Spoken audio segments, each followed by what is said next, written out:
Pues jo tenia afició a la pintura i recorde que un dia vaig anar a l'Ajuntament, no recordo a què, i estava Carmen Pla, que era consellera de Cultura.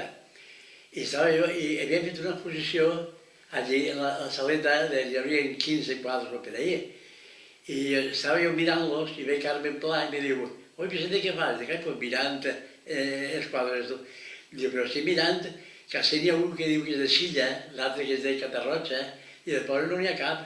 Diu: «Ai, que al poble hi ha pintors». Diu: «En el poble hi ha alguns aficionats». Diu: «Ai, podríem fer una exposició des del poble?» Dic: «Pues jo penso que sí, però ja no parlarem res més ja. Això seria per la festa del poble, millor». I després per Santa Cecília, seguim parlant d'ella antes i diu: «Vicente, allò que parlarem, ho podíem fer?» I dic: «Pues ja ho veurem, ara la bicicleta». I agarré la bicicleta i me n'ania a buscar a tots els aficionats del poble, que jo sabia que pintaven, no tenien afició. Llavors vaig reunir a 5 o 6 aficionats. Entre ells el Rubio, que era un home ja molt major, però molt aficionat a la pintura. Ell anava als museus i copiava els quadres de Juan de Juanes i de tots, els copiava ella. I quan no tenia prou quadres, per anar a parlar d'ell, dic: «Aquell senyor tindrà prou quadres, al millor». Vaig anar a parlar d'ell i dic: «Escolta, vaig a fer una exposició de pintura d'aficionats del poble. Tu tens quadres per portar-ne?» I diu: «Els que vulguis». Me vaig a baix a la sala de sa casa i tindria 700 o 800 quadres. I per dir Carmen Pla dic: «Ja tenim exposició». I entonces, entre els quadres que n'hi havia i els de Pla, ficaven 50 quadres cada un i farem la primera exposició. També vaig posar marrones, aquest any vaig posar, però vaig posar 2 anys. Com tenia èxit, l'any següent la tornàvem a fer.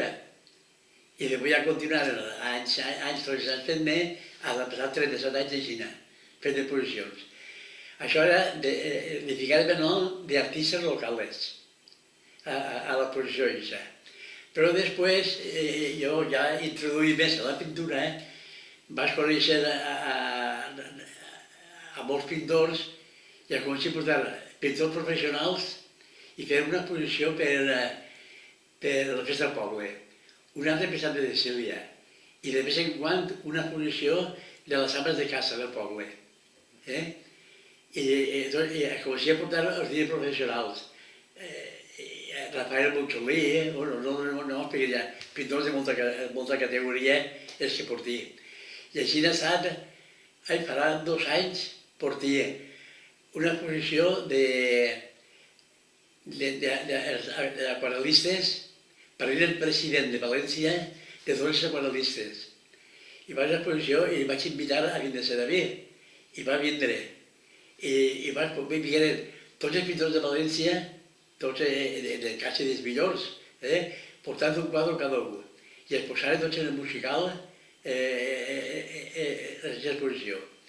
L'any següent se va ocorrir, perquè ja portava molts anys fent exposicions, fer una exposició dels 37 anys, tots que havien vingut, que portaren un quadre cada un. Això m'ha donat moltíssima feina, perquè n'hi havia molts que havien mort ja, altres ja no pintaven, i a vegades parlaven: «Però que mon pare moria, ja no pinta». Però jo portaré un quadre.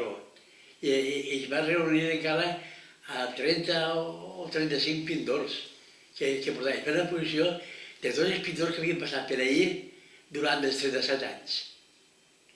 M'ha donat molta feina, perquè anava a buscar-los. Menys mal que jo tenia telèfon de quasi tots per dir les llistes. Però jo conserve, des de la primera exposició fins a l'última, tots els catàlegs que es veren. Els catàlegs els conserve tots. I conserve el meu telèfon de cada dos pintors i parlaven ells i me portaven un quadre cada un. L'Ajuntament sempre, des del principi fins al final, tot això, ha pagat el catàleg i el vino d'honor. Això, i entonces el pintor que venia regalava un quadre i el del musical. Com a aquestes exposicions, els gastos els pagava l'Ajuntament. I el musical mos deixava la sala eixa i entre el musical que deixava la sala, l'Ajuntament que pagava els gastos, jo que l'organitzava, aconseguíem fer 37 anys les exposicions allí. Tots els anys faríem, almenys 4. Durant 37 anys passarem més d'un centenar d'exposicions que he fet allí. I al principi també jo ho feia tot en aquella època. Jo buscava el pintor, jo confeccionava el catàleg, el pintor jo s'anava a la impremta, dient el que volíem i tot això. Però quan hi havia anys darrere, més avant, ja es començaren a l'Ajuntament, per mig d'internet, ja no anava jo a la impresa. Per internet ho enviaven i me llevaven ja molta feina. Però al principi ho feia tota. Jo estic molt content de... He perdut moltes hores de treball meu, perquè he perdut moltes hores. Però com ho feia a gust, has ficat diners, que mos costava diners de la butxaca. I les hores que he perdut, però he perdut hores jo. Per donar-li un poquet de, com te diria jo, per donar-li importància al musical o per portar socios o per animar un poquet. No estava a la directiva, ni mucho menos, però jo continué fent coses musical fins a l'any passat, que són 37 anys. I ara, com ja tinc prou edat, que crec que tinc 95 anys, que ja és el meu, i 37 anys luchant per l'exposició de pintura i verdaderament ja no me'n compte bé de salut, vaig a retirar-me aquest any.